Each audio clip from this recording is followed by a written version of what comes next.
우리가 저번 시간에 14장 1절을 중심으로 해서 어린 양이 시온에 섰다는 것이 무슨 의미며 그 어린 양 옆에 14만 4천 구원받은 하나님의 백성들이 서 있다라고 하는 것이 무슨 의미인가에 대해서 살펴보았습니다. 어린 양은 승리자입니다. 그러나 어린 양은 칼과 방패로 이 땅에서 승리한 자가 아니라 오히려 자기의 생명을 우리를 위해 내어줌으로 사단의 권세를 깨고 죽음의 권세를 깨고 승리하신 분이십니다. 그분이 어린 양, 그 어린 양 되신 예수님께서 시온산 위에 서 있습니다. 근데 그 시온산은 영적으로 오늘날 신약시대로 오면 교회요, 교회 공동체, 이렇게 구원받은 백성들이라고 말씀을 드렸습니다. 그 구원받은 백성들이 사실은 또 14만 4천이라는 말로도 묘사가 되는 것이죠. 우리가 그 승리하신 어린 양 옆에 서 있습니다. 어린 양은 이미 승리자로서 믿음의 백성들이 이 땅에서 사단의 어떤 영향력 아래 살아갈 때에 우리를 하나님의 백성으로 지키고 보호하시기 위해 서 계시는 겁니다. 그리고 우리는 그분 옆에 어린 양의 승리를 힘입어 또 승리자로 서 있고 또 승리자로 살아가는 것입니다. 그래서 성도의 삶은 힘들지만 지는 싸움이 아닙니다.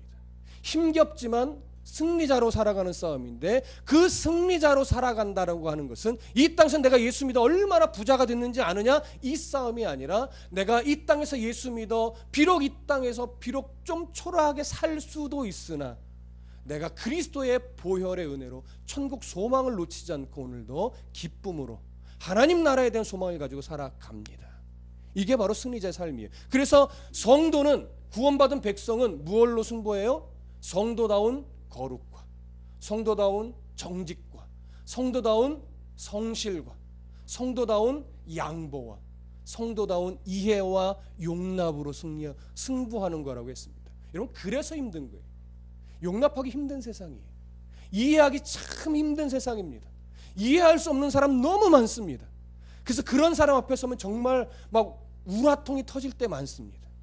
그런데 우린 예수 믿는 사람입니다. 그래서 그냥 참는 것이 아니라 오히려 그런 자들을 뭐예요? 긍휼히 바라볼 수 있는 마음을 달라고 기도하고, 그래서 주신 마음으로 긍휼히 여기는 시선으로 바라볼 때에 비로소 그 말도 안 되는 이해할 수 없는 사람을 뭐 할 수 있어요? 불쌍히 여길 수 있는 거예요. 이게 바로 승리자의 모습이에요. 봤지? 이게 승리자의 모습이 아니에요. 긍휼의 눈빛, 긍휼의 표정, 긍휼로 대할 수 있는 힘, 이게 승리자의 모습이에요. 근데 이게 더 힘들어요.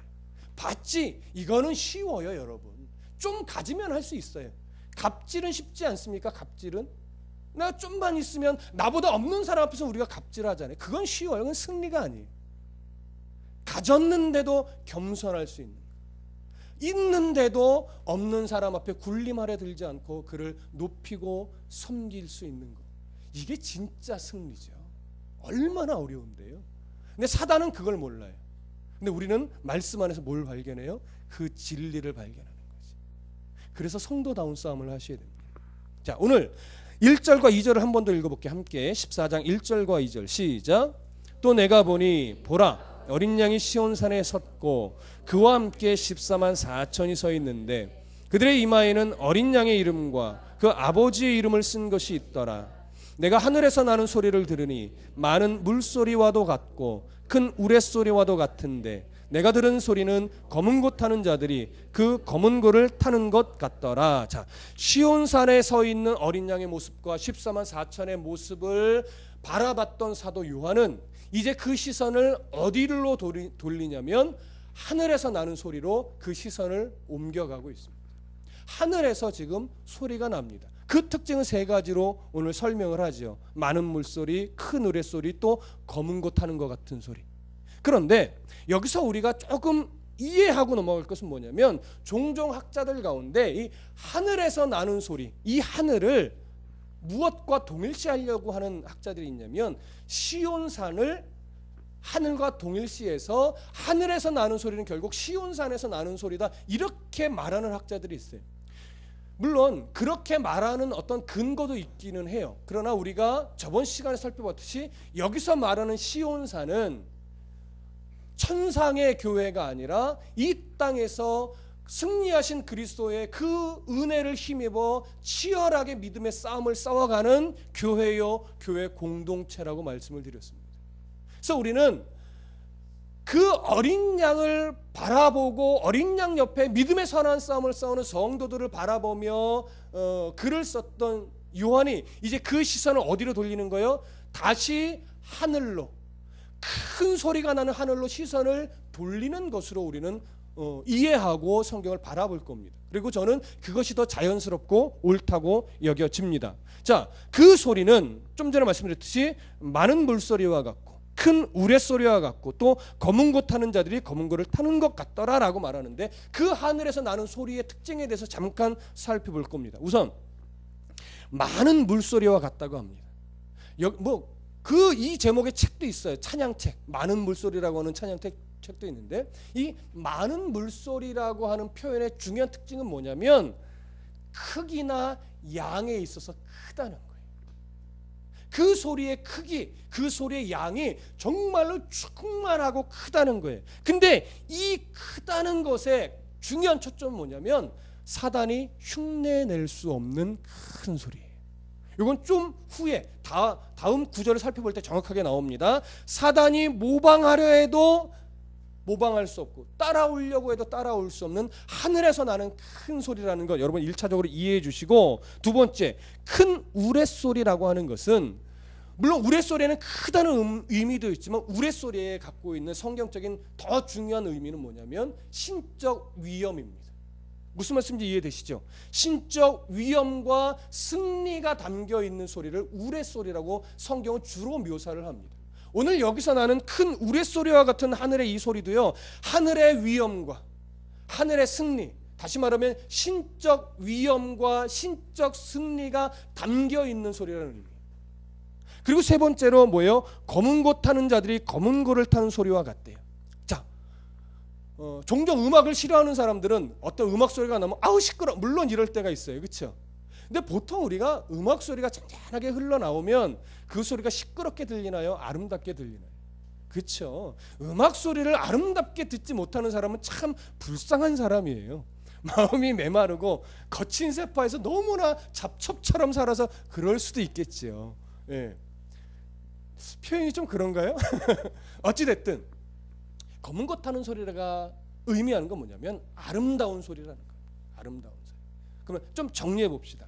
하늘에서 정말로 사탄이 흉내낼 수 없는 아름답고 큰 소리가 나는데, 그 소리는 신적 위엄과 승리가 담겨 있는데, 이 소리는 무섭게 만들거나 두렵게 만드는 소리가 아니라 우리를 아름답게, 우리를 기쁘게, 우리를 행복하게 만드는 소리라는 거예요. 이 표현이 왜 중요하냐? 13장에서 바다에서 올라온 짐승, 땅에서 올라온 짐승, 사단의 세력들이요 여러 소리를 내요. 양의 옷을 입고 있지만 누구의 말을 해요? 용의 말을 해요. 사단의 말을 한다고요. 근데 그 말이 세상의 권세를 등에 업고 있고 사단의 여러 영향력을 등에 업고 있기 때문에 그 소리가 무시하거나 간과할 수 없는 소리예요. 그러다 보니까 그 소리는 사람들에게 늘 뭘 줘요? 두려움을 줘요. 무서움을 줘요. 굴복하지 않으면 죽을 것 같은 이런 생각을 갖게 한다고요. 그게 무슨 소리의 특징이에요? 사단이 내는 소리, 악한 소리의 특징이에요. 그런데 하나님이 주시는 음성, 하나님이 주시는 소리는 정말로 장엄해요. 그리고 그 소리는 정말 우리가 두려워 떨 만큼의 경외로운 장엄한 그런 소리예요. 신적 승리가 있고 신적 위엄이 있는 소리. 근데 그 소리는 우리를 무섭게 만들지 않아요. 오히려 우리를 소망 있게, 아름다운 소리로 행복하게, 감사하게 만드는 소리예요. 여러분, 이게 왜 중요합니까? 요즘 세상에 수많은 이단들이요 각자 진리라고 외쳐댑니다. 우리가 진리가 있다, 우리는 성경을 제대로 풀었다, 성경을 성경으로 풀어야 된다는 비유풀이를 하고 그런데 그래서 그들이 그 단체에 빠져서 진리를 찾았다, 여기에 길이 있다라고 하면서 전도에 총력을 기울입니다. 근데 여러분, 우리가 다큐도 보고 했지만 그들이 열심을 내고 진리를 찾았다라고 말하는 열심의 이면에 가면 뭐가 있냐면요, 두려움이 있어요. 내가 전도를 이만큼 하지 않으면 뭔가 벌을 줄 것 같은 그런 교리를 그들 안에 갖고 있다고요. 그래서 그들이 열심을 내지 않을 수 없는 거예요. 무슨 말씀인지 이해되세요? 여러분, 두려우니까 전도해야 됩니까? 저들이 지옥 가면 어떡하지? 나도 전도 안 하면 내가 한 100명은 전도해야 천국 가서 상급도 크고 하나님께 책망받지 않을 텐데 이런 두려움으로 전도하세요? 그건 잘못 신앙을 갖고 있는 거예요. 우리가 전도하는 이유는 뭐냐면 그들이 불쌍해 보여서 내가 갖고 있는 이 감사와 이 행복, 천국에 대한 이 소망, 이 땅의 어떠함이 나를 흔들 수 없는 그 소망이 내 안에 있는데 저들도 그 소망을 갖고 기쁨으로 살았으면, 이런 긍휼함 때문에 때로는 전도하고 초대하고 인도하는 것 아니에요? 복음은 때로는 참 무섭게 우리를 찌릅니다. 말씀은요, 우리의 연약함을 참 곪은 거를 쥐어짜듯이 아프게 우리를 쏘기도 해요.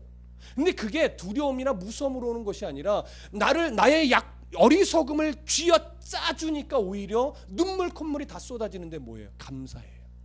행복해요. 그래서 말씀의 검은 살아있고 우리의 영과 골수를 쪼개는 거예요. 하나님 앞에 어리석은 모습들을 지적해주고 잘라내고 도려내서 아프다고요. 아픈데 두려운 것이 아니라 감사해요. 아픈데 행복해요. 왜? 내가 하나님 앞에 다듬어지고 있구나, 이걸 아니까. 이게 성경이 말하고 있는 복음의 진리라고요.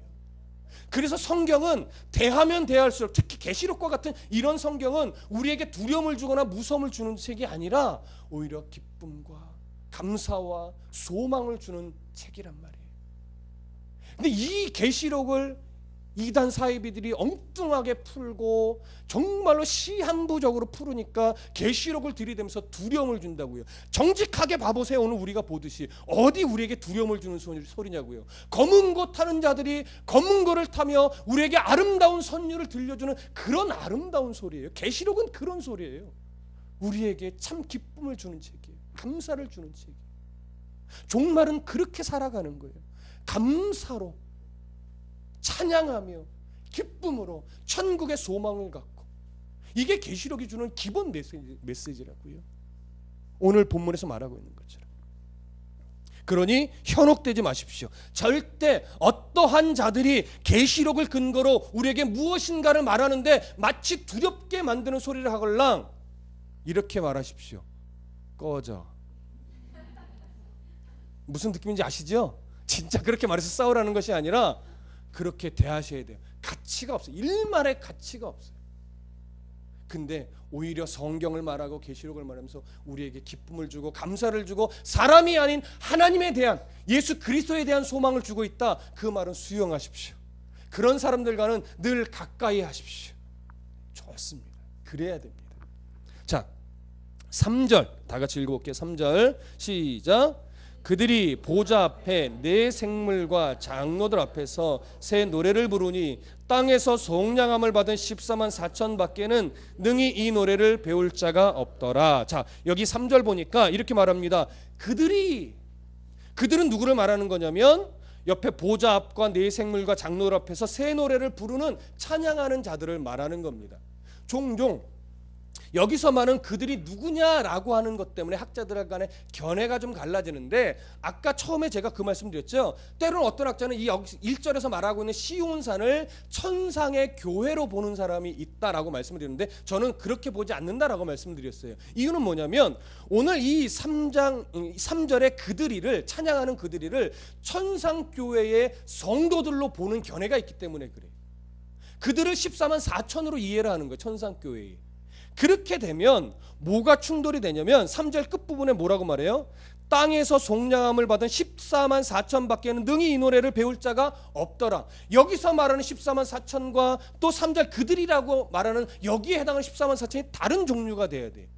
그래서 그 견해를 저는 수용을 안 하는 겁니다. 또한 그들이라고 하는 이 그들이 1절에서 말하는 자들이라면 여기 1절은 어린 양과 14만 4천이 두 가지가 다 들어가요. 그럼 어린 양을 향해서 그들이라고 요한이 표현할 리가 없죠. 무슨 말인지 이해되십니까? 그래서 여기서 말하는 그들이라고 하는 것은 천상교회의 14만 4천을 일단은 말하지 않는 것으로 여겨집니다. 그렇다면 여기서 말하는 그들이 누굴까, 여기서 찬양하는 그들이 누굴까를 우리가 좀 찾아봐야 더 쉽게 이해를 할 텐데, 먼저 계시록 앞부분을 좀 볼게요. 5장, 계시록 5장으로 가서서 8절과 9절을 봅니다. 우리가 이미 강의를 했던 부분인데 계시록 5장 8절과 9절 함께 읽어보겠습니다. 시작. 그 두루마리를 취하심에 네 생물과 24 장로들이 그 어린 양 앞에 엎드려 각각 검은고와 향이 가득한 금대접을 가졌으니 이 향은 성도들의 기도들이라. 그들이 새 노래를 불러 이르되 두루마리를 가지시고 그 임봉을 떼기에 합당하시도다. 일찍이 죽임을 당하사 각 족속과 방언과 백성과 나라 가운데서 사람들을 피로 사서 하나님께 드리시고. 자, 여기서 새 노래를 부르는 자들이 누구예요?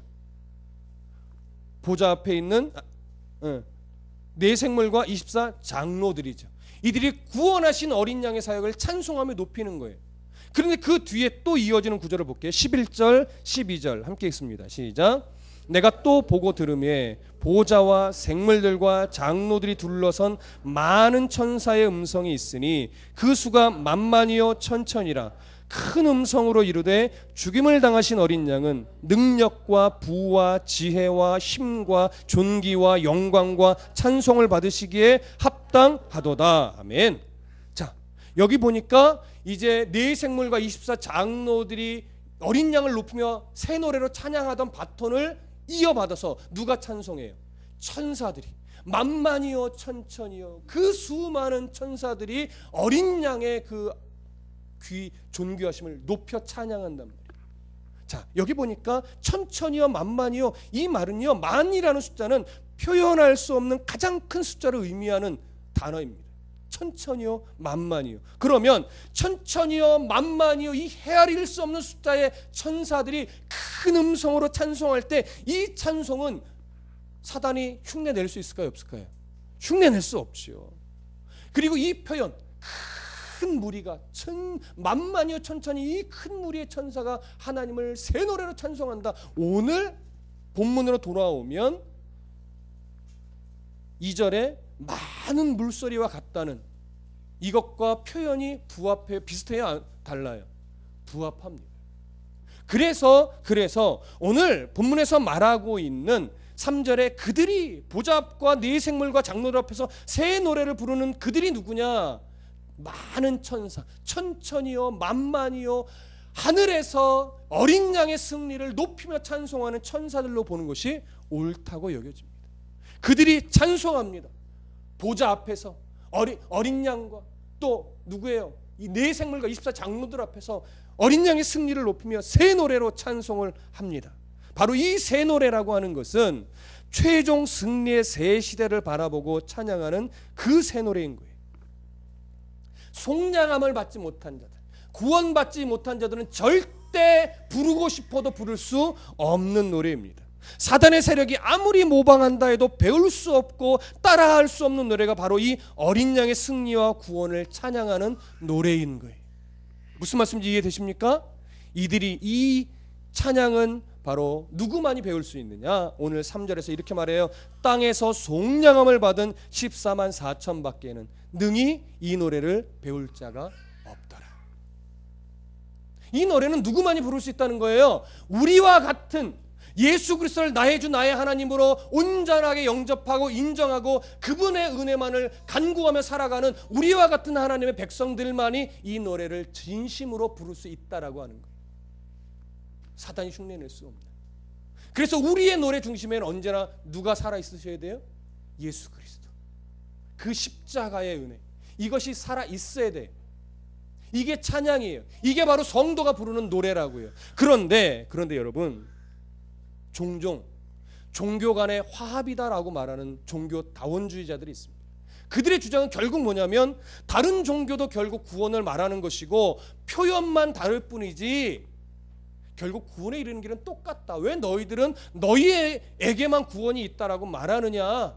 불교에서 말하는 거나 이슬람에서 말하는 거나 뭐 다른 여타 종교에서 말하는 거나 결국은 사람을 착하게 만들고 결국 구원에 이르게 하는 것이 아니냐라고 말하지만, 그래서 기독교를 향하여 편협하다, 관용이 없다, 이렇게 지적하고 이기적이다라고 말하지만, 우리가 그들을 미워하는 것이 아니라 그들이 말하는 진리가 우리는 인정할 수 없는 진리다라고 외치는 이유가 뭐예요? 그들에게 예수 그리스도가 없다고요. 그들은 예수 그리스도를 통한 구원의 노래를 부를 수 없고 부르지 않는 자들이란 말이에요. 그래서 그 사람을 싫어하는 것이 아니라 그들이 말하는 주장은 우리가 수용할 수 없는 거예요. 예수 그리스도가 없기 때문에. 기독교가 편협할 수밖에, 그러니까 진리의 문제에 있어서 편협할 수밖에 없는 이유는 그거예요. 그들은 예수 그리스도를 인정하지 않고, 그들은 예수 그리스도의 보혈의 피를 인정하지 않고 있기 때문에. 어찌 사람이 명상을 하고 묵상을 하면 구원에 이를 수 있겠습니까? 어찌 사람이 해탈을 하면 득도를 해서 영락긍생, 또 이 땅에서 선한 일을 많이 하면 어찌 다음 생에 또 사람으로 태어난다라고 하는 그 윤회설을 우리가 인정할 수 있겠습니까? 그 중심에 뭐가 없는데? 예수님이 없는. 그래서 오늘 3절은 너무나 중요합니다. 땅에서 속량함을 받은 14만 4천 밖에는 능히 이 구원의 노래를 배울 자가 없더라, 부를 수 없더라. 감사하셔야 됩니다. 예수 그리스도를 만난 것, 그분을 우리가 인정하는 믿음을 갖게 된 것, 구원을 선물로 받게 된 것, 이것이 얼마나 큰 은혜인가, 우리가 이 가치에 대해서 정확하게 인정하고 감사하는 그런 성도들이 되셨으면 좋겠습니다. 4절 다 같이 보겠습니다. 4절 시작. 이 사람들은 여자와 더불어 더럽히지 아니하고 순결한 자라. 어린 양이 어디로 인도하든지 따라가는 자며, 사람 가운데서 속량함을 받아 처음 익은 열매로 하나님과 어린 양에게 속한 자들이니. 자, 이 4절은요 바로 구원받은 백성, 이 어린 양의 이 새 노래를 부를 수 있고 배울 수 있는 백성들이 가지고 있는 특징에 대해서 지금 나열하고 있는 겁니다. 그 특징의 첫 번째가 뭐냐? 여자와 더불어 더럽히지 아니하고 순결한 자라는 표현입니다. 여기 여자와 더불어 더럽히지 아니했다라고 하는 것은 윤리 도덕적 차원의 순결을 말하는 것이 아니라 제의적 차원의, 영적인 차원의 순결을 말하는 것입니다. 하나님과 어린 양에 대한 신앙의 정절을 지켜내고 우상 숭배를 거절하며 배교하지 않는 자들이라는 의미가 되는 것입니다. 그러면 왜 굳이 이것을 여자와 더럽히지 아니했다라고 묘사를 했느냐? 구약 성경은 이스라엘을, 하나님의 백성을 향하여 주로 순결한 처녀라고 묘사를 했었고, 신약 성경은 주로 정결한 신부라는 이미지로 묘사를 했었기 때문에 계시록은 그래서 여자와 더불어 더럽히지 아니했다라고 하는 표현의 묘사를 한 것입니다. 우리의 영적 순결, 우상을 섬기지 않고 하나님의 그 어떤 다른 것도 나의 삶의 중심에 놓지 않고 오직 예수 그리스도로만 중심에 놓고 살아가는 그 사람이 바로 영적 순결을 지켜낸 자들이라는 의미가 되는 것입니다. 바로 당시 기준으로 보면 우상에게 절하지 않고 황제를 숭배하지 않으며 사단의 인침을 받지 않고 어린 양의 이름 때문에 기꺼이 소외되고 가난하며 신앙의 정조를 지킨 자들인 것이죠. 여러분, 요즘에 소셜 네트워크에 올라온 기사를 하나 보셨을지 모르겠습니다. 우간다를 지원하는 나라가 미국입니다. 우간다는 미국의 지원을 받지 않으면 참 살기 어려운 나라입니다.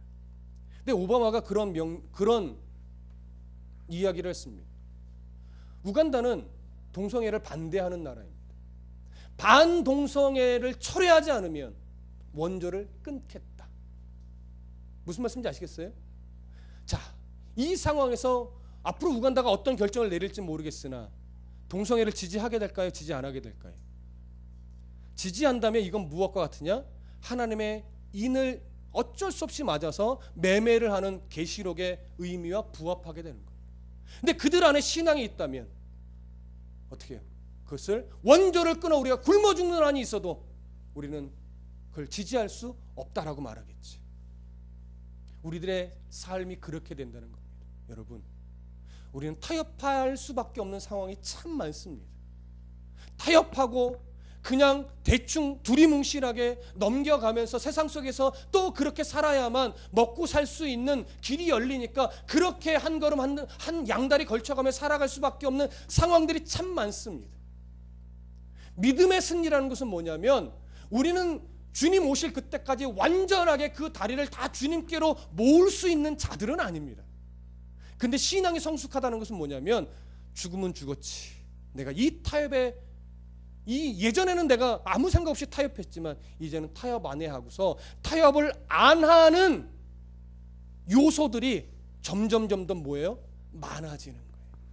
누구나 다 완벽할 수 없습니다. 이렇게 뭔가 힘주어 말하는 저도 아직도 타협하는 것들이 수없이 많습니다. 저도 그 싸움을 하고 있는 자고 여러분도 뭐예요? 그 싸움을 앞으로 해내셔야 되는 자들이에요. 하나하나 그 타협의 고리를 끊어갈 때마다 참 불편할 겁니다. 참 힘들 겁니다. 내가 굳이 이렇게까지 하면서 내가 살아야 돼? 라고 여겨질 때도 많을 겁니다. 근데 믿음이 깊어지고 성숙해지다는 것은 뭐냐면 그것을 끊음으로 오는 불이익이 아까워지지 않는 거예요. 분명히 손해를 볼 거예요. 분명히 억울할 거예요. 분명히 속에서는 열불이 터질 거예요. 근데 그것이 아깝잖아요. 내가 주님 때문에 내가 이겨낼 수 있구나. 이제는 내가 예전 같았으면 못 이겨내는데 이제는 이것까지 내가 이겨내지네. 이런 성숙함을 보게 되는 거예요. 그게 신앙이 뭐예요? 자라는 거예요. 근데 신앙이 안 자란다는 건 뭐예요? 20년 전에도 똑같은 일로 막 울구락불구락 하는 신앙이었는데 20년이 지났는데도 변함이 없어. 뭐예요? 교회를 안 떠나서 감사했을 뿐이지 신앙이 성숙해지지는 않은 겁니다. 분명히 신앙이 자란다는 것은 뭐냐면 그렇게 조금씩이라도 변화하는 삶의 자세가 있는 거예요. 여러분 변하셔야 됩니다. 변하셔야 돼요. 그래서 늘 찾는 게 뭐냐면 뭘 바꿔가야 되나, 어떤 양다리를 내가 끊어가야 되나, 이걸 늘 고민하고 말씀에 부딪힐 때마다 찾고 말씀으로 부딪혀서 내가 이것을 못 끊어내고 있었구나, 왜 이것 갖고 내가 이렇게 연연했지를 발견하면 기꺼이 끊어내는 싸움을 하시는 거예요. 기꺼이 즐겁게. 그게 잘하는 거예요. 신앙이 성숙해지는 거예요. 여러분 그 싸움을 잘 하시리라 믿습니다. 신앙의 정조를 계속해서 지켜갑시다. 두 번째 특징은 어린 양이 어디로 인도하든지 따라가는 자라고 묘사하고 있습니다. 어린 양이 어디를 가든지 따라간다. 여러분 누군가를 따라간다라고 하는 성경의 묘사는요 무엇에 해당하는 거냐면 누군가의 제자가 된다라고 하는 의미의 전형적인 관용어구예요. 그래서 뭐 신약 시대나 구약 시대도 마찬가지고 난 누구의 제자입니다라고 하는 것은 뭐냐면 그에게 배웠습니다 이것을 말하는 것이 아니라 그와 함께 잠을 자고 그와 함께 밥을 먹고 그가 가는 곳에 가며 그의 표정까지 하나하나까지도 내가 닮아가는 것, 배워가는 것, 그게 성경적인 제자라고 하는 거예요. 그러니까 오늘 어린 양을 따라간다라고 하는 건 뭐예요? 어린 양의 가치를 가지고 소소한 것까지도 주님이 원하시는 대로 살아가려고 몸부림치는 것, 그 모습이 바로 어린 양이 어디로 인도하든지 따라간다라고 하는 이 표현에 담겨 있는 거예요. 오늘날 우리에겐 뭡니까? 일상을 살아가는 그 일상 속에서 내가 정말 그리스도인답게 살아가려고 하는 애씀, 몸부림, 그 싸움을 하는 자, 비록 수없이 넘어졌다가 다시 한 번씩 일어난다 할지라도 그 싸움을 하는 자, 그게 뭐예요? 어린 양을 따라가는 거예요. 그 가치를 놓치지 않으려고 애쓰는 것. 자, 세 번째, 사람 가운데서 속량함을 받아 처음 익은 열매로 하나님과 어린 양에게 속한 자들이라. 여기서 사람 가운데 속량함을 받았다는 것은 쉽게 구원받은 백성을 말하는 겁니다. 14만 4천이라는 의미죠. 그러면 처음 익은 열매라는 것은 무엇을 의미하느냐? 구약 성경에서는 보통 하나님께 드려진 성물을 향해서 처음 익은 열매다 이런 표현을 했고, 신약 성경에서는 하나님께 바쳐진 첫 수확물, 무슨 말씀인지 아시죠? 그런 것들을 향해서 보통 처음 익은 열매다 이렇게 묘사를 했었습니다. 그러니까 결국 이것이 오늘날로 적용하면 어떻게 되겠습니까? 나의 삶을, 성도의 삶을 정말 하나님의 가치를 가지고 살아가는 이 싸움 속에서 하나님 앞에 온전히 드려지는 삶, 하나님의 가치로 살아가는 그 삶을 하나님께 드리는 구별된 삶이 뭐예요? 처음 익은 열매예요. 내 맘대로, 하나님과 상관없이 내 맘대로 산 삶의 흔적은 열매가 아니에요.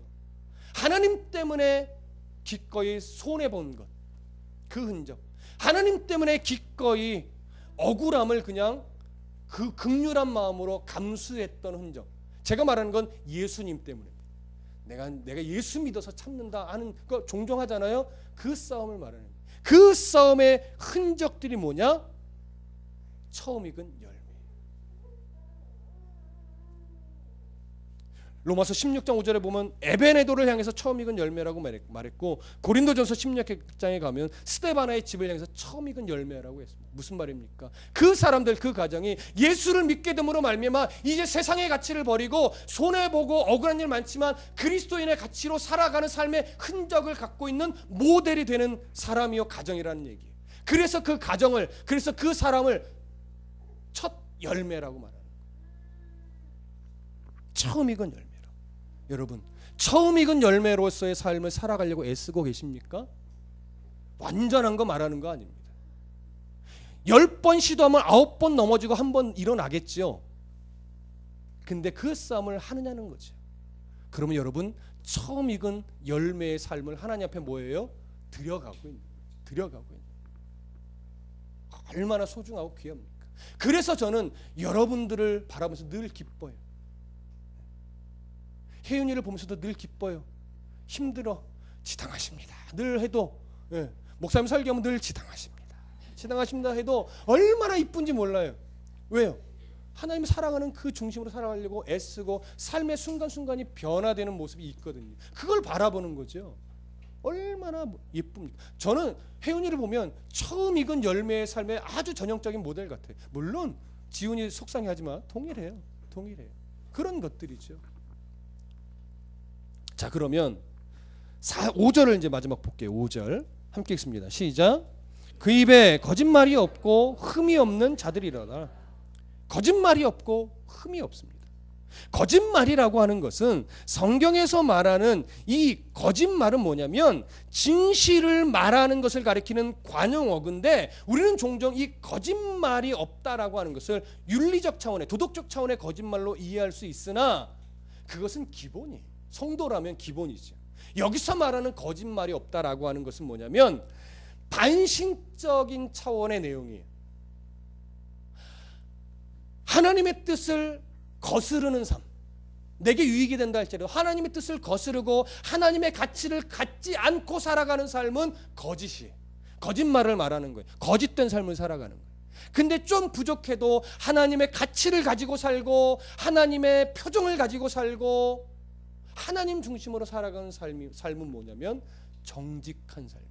거짓말이 없는 삶이에요. 오늘 여기서 말하는 거짓은 바로 그것을 말하는 겁니다. 계시록 21장 27절에 보면 이렇게 됐어요. 무엇이든지 속된 것이나 가증한 일 또는 거짓말하는 자는 결코 그리로 들어가지 못하되 오직 어린 양의 생명책에 기록된 자들만 들어가리라. 거짓말하는 자는 어디 못 간대요? 천국에 못 간대요. 하나님 나라 못 간대요. 그럼 이 거짓말이 도덕적인 거짓말이겠느냐고요? 아니죠. 하나님이 살아계심에도 불구하고 우상을 자기 주인으로 삼고 하나님이 살아계시고 어린 양이 우리를 위해 십자가에 죽어 주셨음에도 불구하고 물질을 나의 주인으로 살고 명예를 나의 주인으로 살고 사업을 나의 주인으로 가지고 살아가면 비록 교회에 나온다 할지라도 그 사람은 뭐예요? 믿음의 백성이 아닐 수도 있는. 그러니까 그런 삶을 살 때 말씀을 딱 부딪히면 내가 왜 이렇게 이런 것에 연연했던가. 연연했다는 것은 그것을 하지 말라는 것이 아니죠. 왜 하나님을 제1 가치로 놓지 못하고 하나님을 사랑한다면서 그런 것들을 제1의 가치로 내가 놓고 살았던가. 이것에 대한 정확한 찔림을 받으라는 얘기죠. 받으면 그 사람은 거짓말하는 자가 아니에요. 정직한 자인 거예요. 찔림을 받았는데 내일 또 그렇게 살 수 있어요. 무슨 말씀인지 이해되시죠? 그러면 그 다음에 또 다시 말씀에 찔림을 받고 또 고치려고 뭐 하면 돼요? 애쓰면 돼요. 그 사람은 정직한 자예요. 성경에서 말하는. 근데 아무리 얘기해도 찔림이 없어. 나의 삶을 돌아보지 못해. 그러면 아닐 수도 있다라고 하는 거죠. 왜 아닐 수도 있다라고 말해요? 우리 하나님이 작정하신 사람이며 결국 끝내 돌아오게 하시니까 함부로 단정할 수 없기 때문에. 그러니까 오늘 여러분 이 말씀을 듣고 여러분들이 찔림이 조금이라도 있다면 여러분들은 뭐예요? 정직한 백성. 하나님 나라에 이미 들어간 백성이. 그래서 우리가 아셔야 될 게, 오늘 여기 거짓이 없다, 또 4절에서 말하고 있는 더럽히지 않고 순결했다, 어디로 따라간다, 처음 익은 열매로 하나님께 드린다, 이것을 구원의 조건으로 제시하고 있지 않아요. 이거 정확하게 하셔야 돼요. 계시록은 이 내용들을 구원의 조건으로 제시한 것이 아니라 14만 4천 구원받은 백성이 가지고 있는 삶의 뭐로? 특징으로 제시하는 것이지, 이렇게 살아야 하나님 나라 갑니다가 아니에요. 구원받은 백성은 이렇게 살아가려고 애쓰는 특징이 있습니다. 각자 정도는 다르다 할지라도, 때로는 아직 못 깨달았다 할지라도, 이런 특징이 곧 삶에 뭐예요? 나타난다라고 하는 거예요. 나타난다. 마지막, 흠이 없다라고 말해요. 흠이 없다라는 것은 죄인된 삶의 흔적이 없다라고 하는 거예요. 자, 그럼 물어보겠습니다. 여러분, 하나님 사랑하시죠? 예수님을 나의 구주로 믿고 계시죠? 인정하고 계시죠? 그럼 여러분들의 삶에 죄의 흔적이 없습니까? 너무 많지 뭐. 겸손하게 없지요 해도 속 안에서 뭐예요? 흘러 넘치죠. 죄의 흔적들이, 생각부터 해가지고. 저도 동일합니다. 그럼 뭐예요? 여기 흠이 없다라고 하는 것은 내 힘으로 흠이 없다라고 하는 거예요? 아니요. 흠이 없으신 그리스도의 은혜를 덧입어 흠이 없는 자로 살아가야 하는 백성이 되었다라고 하는 거죠. 흠이 없는 삶을 살기 위해 애써야 하는 그런 존재가 됐다라고 하는 거예요. 그러니까 우리는 흠이 없는 자로 살아가셔야 돼요. 흠이 없어야만 하는 것이 아니라 흠이 없는 백성, 흠이 없는 그리스도의 은혜를 입은 자로서 흠이 없이 살기 위해 몸부림쳐야만 하는 자가 되었다라고 하는 거예요. 이게 은혜죠. 이게 은혜죠. 히브리서 19장 14절에 보면 이런 말씀이 있습니다. 하물며 영원하신 성령으로 말미암아 흠없는 자기를 하나님께 드린 그리스도의 피가 어찌 너희 양심을 죽은 행실에서 깨끗하게 하고 살아계신 하나님을 섬기게 하지 못하겠느냐. 우리를 흠이 없게 만드는 것은 내 열심이 아니라 그리스도의 피가 우리를 그렇게 만들어 뭐예요? 가시는 거예요. 우리는 그 섭리 가운데 굴복되어지는 거예요. 그래서 점차 우리는 뭐예요? 그리스도의 은혜로 변화되어져 가는 거예요. 이게 성도의 힘이죠. 베드로전서 1장 18절과 19절에도 정확하게 말합니다. 너희가 알거니와 너희 조상이 물려준 헛된 행실에서 대속함을 받은 것이나 은이나 금같이 없어질 것으로 된 것이 아니요 오직 흠없고 점없는 어린 양 같은 그리스도의 보배로운 피로 된 것이니. 우리가 지금 이나마 이렇게 성숙한 삶을 살아갈 수 있는 이유도 하나님께서 우리를 포기하지 않고 말씀으로 계속 찔러주시고 성도 간에 바른 교제를 나누게 하시고 바른 예배를 드리게끔 인도해 주시고 그러면서 우리를 조금씩 다듬어 주셨고 그 다듬어 가시는 섭리에 우리가 그래도 믿음의 무릎을 꿇어 굴복해 왔기 때문에 지금 이렇게 되어 간 거예요. 앞으로 하나님은 더 굴복시켜 가실 겁니다. 어떠한 방법을 써서라든지. 그래서 우리의 자람은 그 굴복시키시는 하나님의 섭리에 오늘도 무릎 꿇어 항복하고 내일도 무릎 꿇어 항복하고 하나님밖에 없습니다라고 하는 고백을 진심으로 하게 되면서 우리의 신앙은 자라게 되는 겁니다.